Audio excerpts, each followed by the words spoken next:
Welcome. In today's video, we'll guide you through the simple steps to add your location on the X app. Whether you're looking to make your profile more engaging or connect with others in your area, this quick tutorial has you covered. Let's dive right in. First, open the X app on your device. Locate the app icon on your home screen and tap it to launch. Next, navigate to your profile by tapping on your profile picture located in the top left corner of the screen. This will take you directly to your profile page. Once you're on your profile page, look for the option labeled Edit Profile. Tap it to access the settings where you can update your personal details.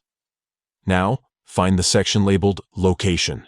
It's usually displayed near other profile information like your bio or header image. Tap on this section to activate the text input field. Type in your desired location using the keyboard.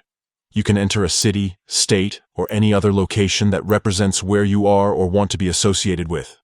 Finally, save your changes by tapping the Save button. This ensures that your new location is updated and visible on your profile. And that's it. You've successfully added a location to your X profile. By doing so, you make it easier for others to connect with you and discover shared interests based on geography. If you found this tutorial helpful, don't forget to like this video and subscribe for more tips and tricks. Thanks for watching, and we'll see you in the next one.